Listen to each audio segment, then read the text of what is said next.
Hello student, स्वागत है आपका अपने चैनल मास्टर क्लासेस 96 में। आज हम क्लास 10th की प्रश्नावली 5.3 सॉल्व करेंगे और इसमें क्वेश्चन नंबर 1 से लेकर हम 16 तक इससे पहली वाली क्लास में सॉल्व करा चुके हैं। जिस किसी विद्यार्थी ने इसके पार्ट 1 और पार्ट 2 नहीं देखे हैं तो वो जाकर देख लें।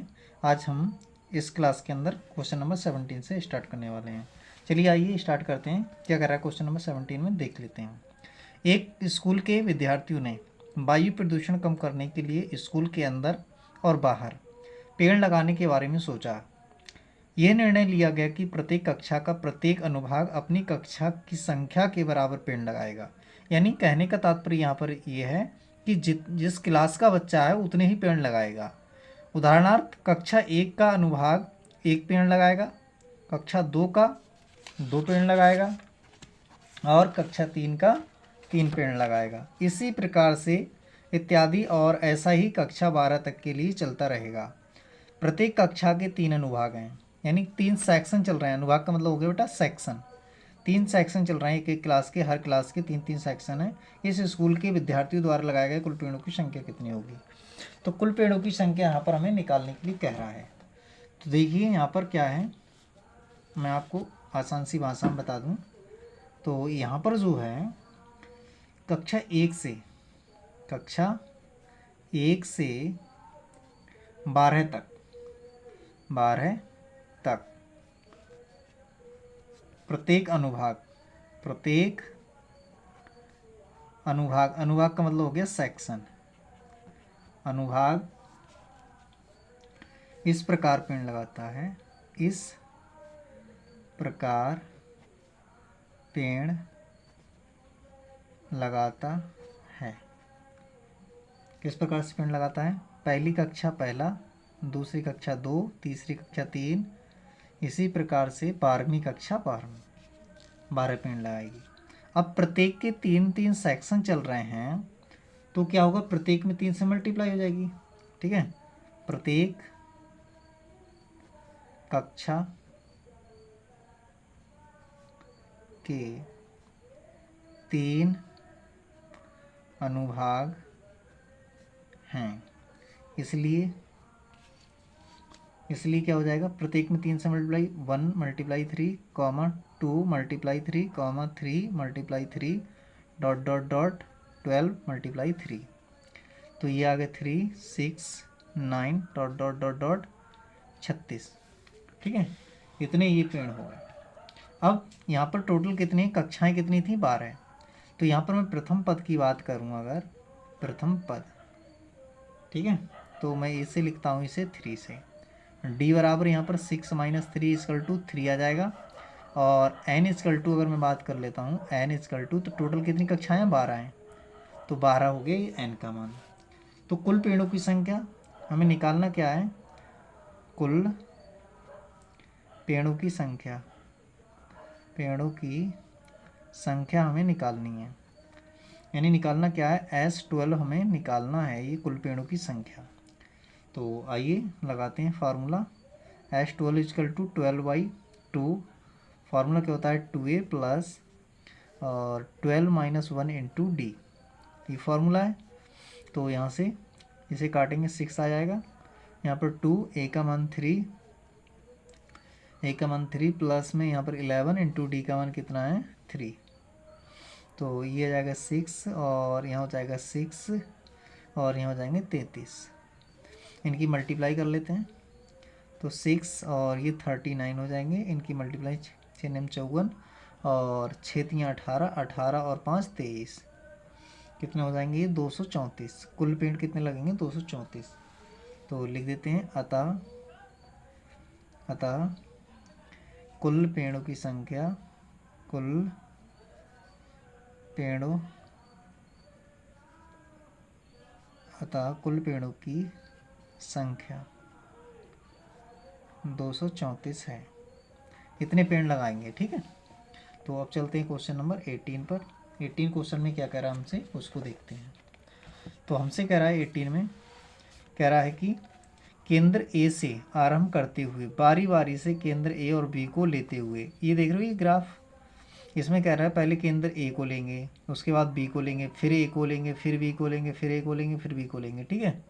इसी प्रकार से चलता रहेगा। कह रहा है ए को लेते हुए त्रिज्या 0.5 1 सेंटीमीटर और 1.5 सेंटीमीटर 2 सेंटीमीटर वाले उत्तरोत्तर अर्धवृत्तों को आधे आधे वृत्त खींचे जा रहे हैं। यहाँ से यहाँ तक खींच लिया, फिर यहाँ से यहाँ तक खींच लिया, यहाँ से यहाँ तक खींच लिया, फिर यहाँ से यहाँ तक खींच लिया, ठीक है। इस प्रकार से सर्पिलाकार बनाया गया है जैसा कि आकृति में दर्शाया गया है। 13 क्रमागत अर्धवृत्तों से बने सर्पिल की कुल लंबाई क्या है।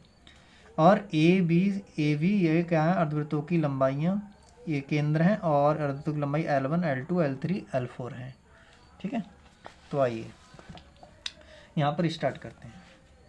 तो जैसे ये इस प्रकार से बनाया गया है, ये क्या है, यहाँ पर केंद्र ए लिया गया है। तो यहाँ से इन्होंने कैसे कराया है कि ए को केंद्र लेकर फिर ऐसे खींचा, फिर यहाँ पर आ गया, अब बी को केंद्र ले लिया, बी को केंद्र ले लिया, ठीक है, बी को केंद्र मानकर फिर खींच दिया गया। इस प्रकार से ऐसे ही चलते रह रहे हैं। ऐसे कितने 13 वृत्त खींचे गए हैं।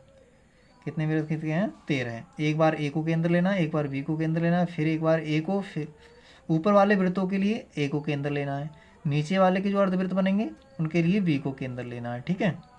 और इनकी लंबाई, इसकी लंबाई है L1 L2 L3, इसकी लंबाई L1 L2, इसी प्रकार से ये चलती रह रही हैं L2 L3, ठीक है। L2 और L3 आएंगी, इस प्रकार से चलती रहेंगी ये। तो L2 L3 और L2 L4 आ जाएगी, ठीक है। L1 इसकी है, L2 इसकी है, L3 इसकी है, L3 इस वाले की है और L4 इस वाले की लंबाई है, ठीक है।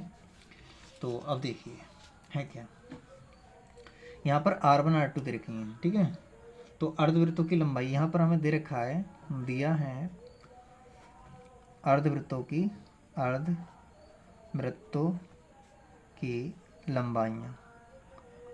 लंबाइयाँ दे रखी हैं। क्या क्या दे रखी हैं, L1, L2, L3, L4 हैं। और त्रिज्याएँ R1, ये त्रिज्याएँ दे रखी हैं।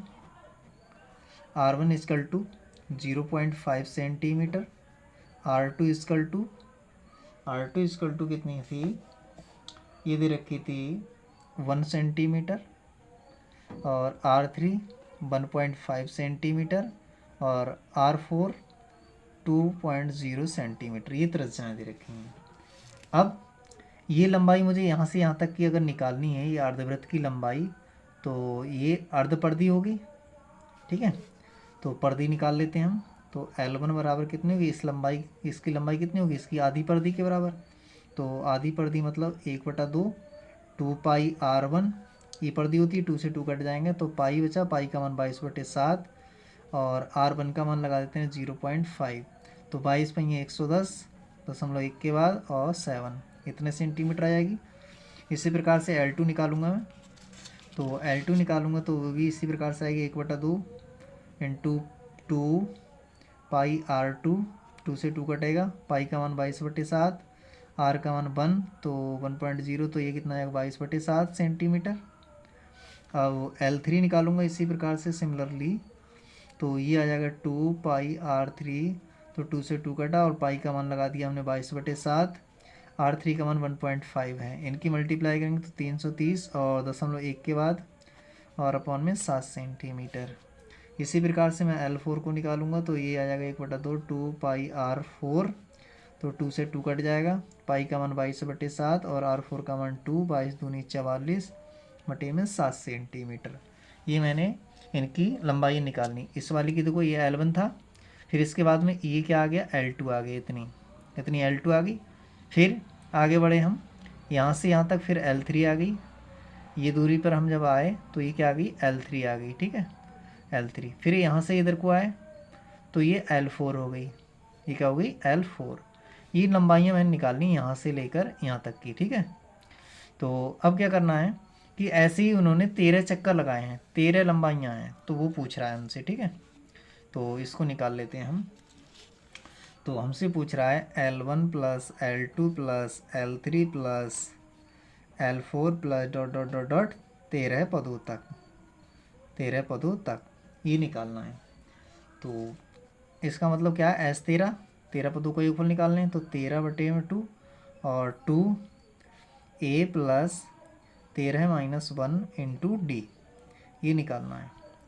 तो 13/2, यहाँ से 2a का मान यहाँ पर कितना, पहला पद क्या हमें यहाँ पर क्या बन रहा है, ए पी कौन कौन सी बन रही है, तो ए पी हमारे पास में बन रही है 11/7, तो ए पी 11/7 और 22/7, 33/7 और 44/7, ये ए पी है, ये ए पी चल रही है। ठीक है, तो यहाँ पर प्रथम पद कितना है हमारे पास में, तो अगर मैं प्रथम पद की बात करूँ, अगर मैं ए की बात करूँ तो यहाँ पर 11/7 है, और डी की अगर मैं बात करूँ तो 22/7 माइनस 11/7 निकालेंगे तो ये 11/7 ही आ जाएगा। तो यहाँ पर कितना आएगा 11/7 प्लस यहाँ पर 12 बचेंगे, और डी का मान कितना है 11/7, तो यहाँ 13/2 और इनकी मल्टीप्लाई कर लेते हैं, पहले 2 को कॉमन लेके काट देते हैं, तो यहाँ पर बचेगा 11/7 प्लस में यहाँ 6 की मल्टीप्लाई करा देते हैं, 11×6 = 66/7, 2 से ये 2 कट गया तो यहाँ बचेगा 13, और ये कितना आ जाएगा, इनको जोड़ लेना है 77 और /7, तो 7 से ये कट जाएगा तो 11 आ जाएगा, और ये 13 × 11 बचे। अब इनकी मल्टीप्लाई अगर हम कर लें, इनकी मल्टीप्लाई अगर कर लेते हैं तो कितना आ जाएगा, 11×3 = 33 और 11×3 = 33, 11×11 11 और 3 14 है, तो S13 कितना आ गया, ये आ गया 143। तो ये इतनी टोटल लंबाई होगी, इतनी सेंटीमीटर में होगी, सेंटीमीटर। ठीक है, तो ये क्वेश्चन भी आशा करते हैं समझ में आ गया होगा। तो अब चलते हैं हम नेक्स्ट क्वेश्चन पर, क्वेश्चन नंबर 19 पर। तो क्वेश्चन नंबर 19 को देखते हैं क्या कह रहा है हमसे पूछा जा रहा है, इसमें कह रहा है 200 लट्ठों को ढेर के रूप में इस प्रकार से रखा जाता है कि सबसे नीचे वाली पंक्ति में 20 लट्ठे हैं। सबसे नीचे वाली जो पंक्ति है इसमें कितने 20 लट्ठे हैं, और उससे अगली पंक्ति में 19 लट्ठे हैं, ऊपर वाली में 19 लट्ठे हैं, और अगली पंक्ति में 18 लट्ठे हैं, ऊपर वाली में 18 लट्ठे हैं। इसी प्रकार से ये रखे गए हैं, आकृति में दिखाया गया है। ये 200 लट्ठे कितनी पंक्ति में रखे गए हैं, तथा सबसे ऊपरी पंक्ति में, जो सबसे ऊपर को और बनेगी पंक्ति, उसमें कितने लट्ठे आएंगे, ये हमसे पूछा जा रहा है। तो देखिए यहाँ ए पी तो बन रही है, ये तो हमको पक्का है, यहाँ पर ए पी बन रही है। तो अब देखिए 19 को स्टार्ट करते हैं। ठीक है, तो यहाँ से ये बात तो क्लियर हो गई। एक बात तो क्लियर है कि यहाँ पर कितने हैं, जो सबसे निचली वाली जो परत है, पंक्ति है, उसमें कितने लट्ठे हैं 20 लट्ठे। तो यहाँ पर ए पी की अगर मैं बात करूँ तो सबसे निचली वाली पंक्ति में कितने 20 लट्ठे हैं, फिर 19 लट्ठे हैं, फिर 18 लट्ठे हैं, इसी प्रकार से ये चल रहे हैं। ठीक है, तो हमसे पूछ रहा है कि कितनी पंक्ति में 200 लट्ठे आएंगे, तो टोटल कितने लट्ठे हो जाएंगे 200 लट्ठे, टोटल कितने 200 लट्ठे हैं। ठीक है, तो यहाँ पर S 200 की बात कर रहा है, SN बराबर जो दे रखे हैं SN बराबर कितने हैं 200 लट्ठे हैं, कुल लट्ठे कितने हैं 200। तो हमसे N मान पूछ रहा है, N कितना होगा, तो यहाँ पर हमें पता है कि A बराबर 200 हो गया, 20 हो गया, और D = कितना आ गया 19 - 20 -1 आ गया। ठीक है, तो अब लगाते रहे हम SN का फार्मूला। तो SN बराबर होता क्या है n/2 और 2a plus n-1 into D. तो ये 200 लट्ठे हैं, तो n/2 और 2a का मान कितना है 20 और प्लस n-1 इंटू डी का मान -1 है। ये यहाँ पर 202 इधर आ जाएंगे, तो ये हो जाएंगे 400 और n, और ये हो जाएंगे 40 प्लस माइनस का n प्लस का 1। तो ये 400 अंदर मल्टीप्लाई करा देते हैं, ये हो, चलो एक बार और इनको जोड़ लेते हैं 41 माइनस के n।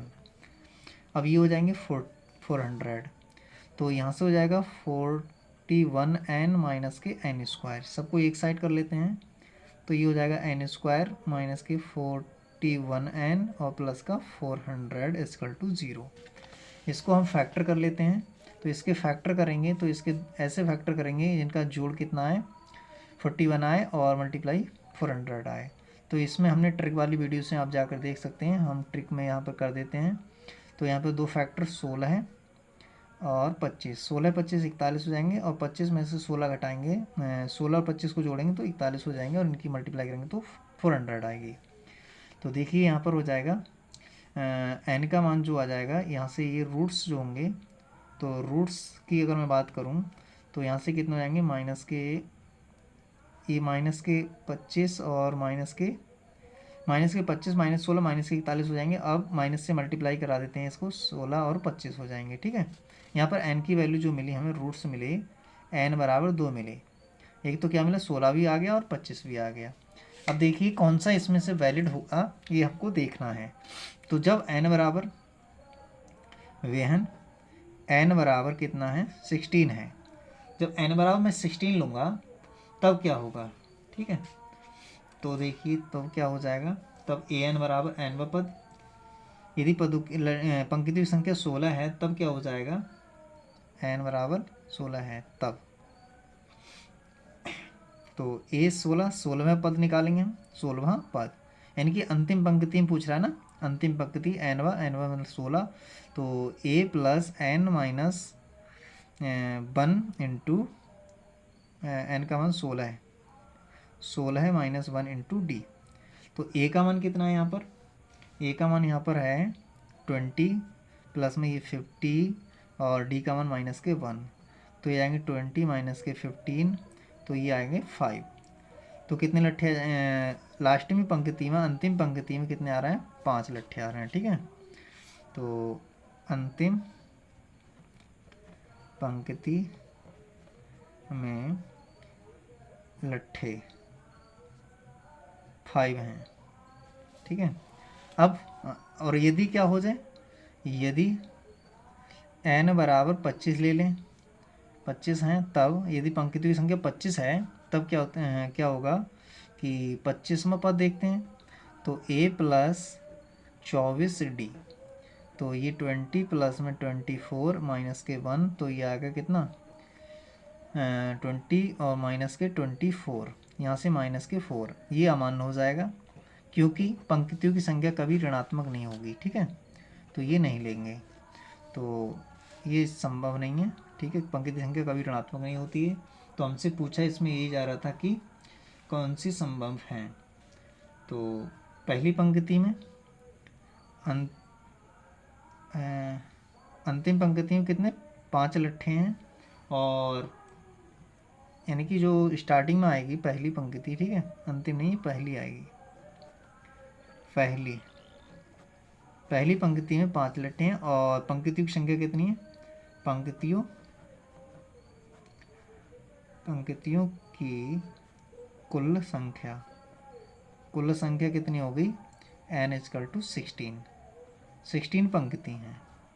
ठीक, तो आशा करते हैं ये आपको समझ में आ गया होगा। अब चलते हैं नेक्स्ट क्वेश्चन पर। नेक्स्ट क्वेश्चन और इस प्रश्नावली का और चैप्टर का लास्ट क्वेश्चन है। तो देखिए कह रहा है कि एक आलू दौड़ में प्रारंभिक स्थान पर एक बाल्टी रखी हुई है जो पहले आलू से 5 मीटर की दूरी पर है, तथा अन्य आलुओं को एक सीधी रेखा में परस्पर 3 मीटर की दूरियों पर रखा गया है। इस रेखा पर 10 आलू रखे गए हैं। तो प्रत्येक प्रतिभागी बाल्टी से चलना आरंभ करती है। प्रतियोगी क्या करता है कि बाल्टी से चलना आरंभ करती है और निकटतम आलू को उठाती है और उसे, यानी कि यहाँ से बाल्टी की ओर से चलना स्टार्ट करेगी इधर को, और यहाँ पर जाएगी, आलू उठा के लाएगी और इसमें डाल देगी। फिर जाएगी यहाँ पर, ये वाला आलू लाएगी उठाकर और इसमें डाल देगी। फिर जाएगी, आएगी, इसमें आलू लाकर डाल देगी। इस प्रकार से टोटल आलू कितने हैं 10 आलू हैं, यानी n का मान मुझे मिल गया कितना है 10 है। ठीक है, तो इस प्रकार से कह रहा है दूसरा आलू उठाने के लिए वापस दौड़ती है और उसे उठाकर बाल्टी में डालती है, और वह ऐसा तब तक करती है जब तक कि सभी आलू बाल्टी में ना आ जाएं। प्रतियोगी को कुल कितनी दूरी दौड़नी पड़ेगी, यानी इस प्रकार से गई आई गई बार बार प्रत्येक आलू को उठाकर लाएगी, दौड़ कर एक ही आलू एक बार में लाना है।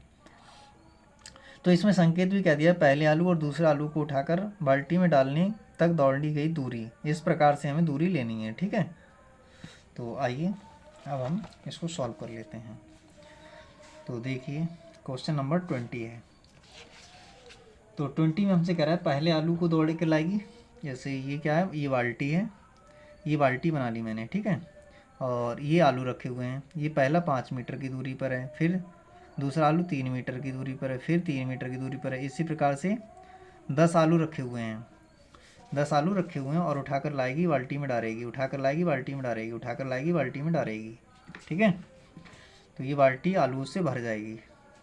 तो अब देखिए मैं लिखता हूँ पहले आलू तक दौड़कर आने जाने में लगा समय।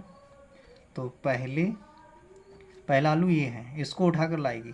ठीक है, पहले आलू को दौड़कर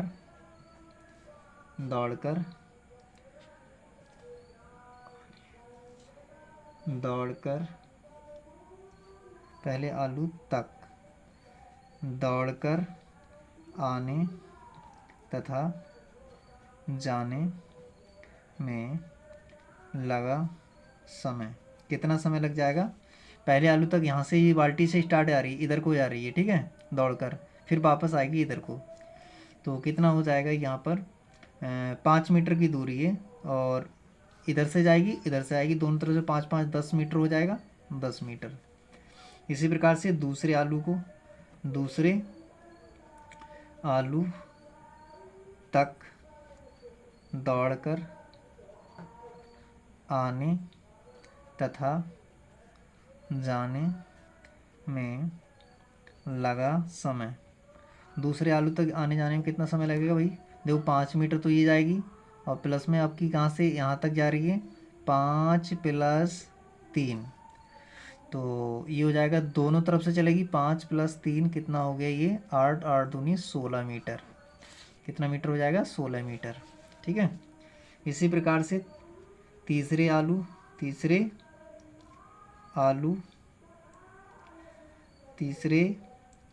आलू तक दौड़कर आने तथा जाने में लगा समय। कितना हो जाएगा? तीसरा आलू ये है।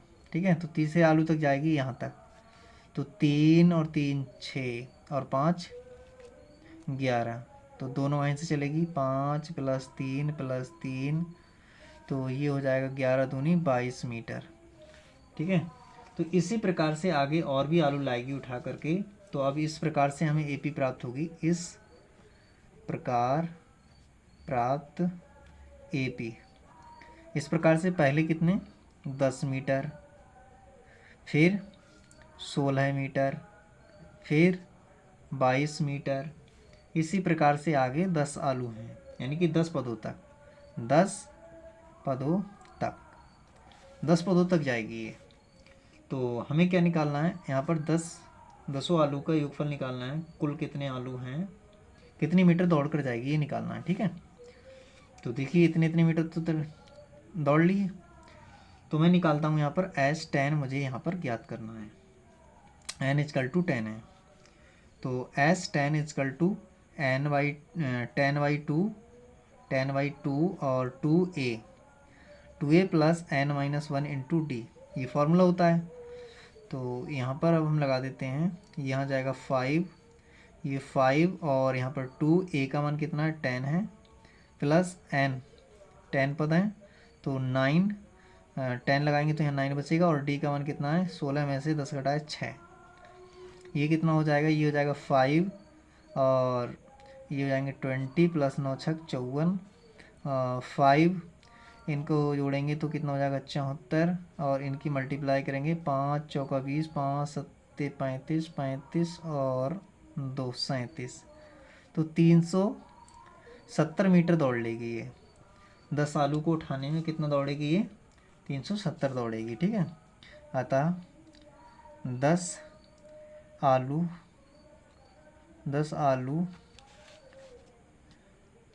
दौड़कर बाल्टी दौड़कर बाल्टी में डालने में तय की गई कुल दूरी कितनी हो जाएगी? 370 मीटर है। ठीक है बेटा, 370 मीटर है। तो ये प्रश्नावली समाप्त हुई। कैसी लगी आपको ये क्लास कमेंट बॉक्स में ज़रूर बताएं।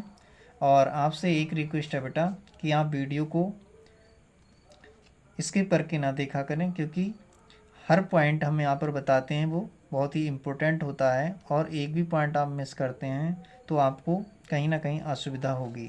इसलिए अगर समय नहीं है तो आप थोड़ा थोड़ा वीडियो करके देखें, लेकिन स्किप ना करें। ठीक है, तो मिलते हैं नेक्स्ट क्लास में। Thank you for watching this.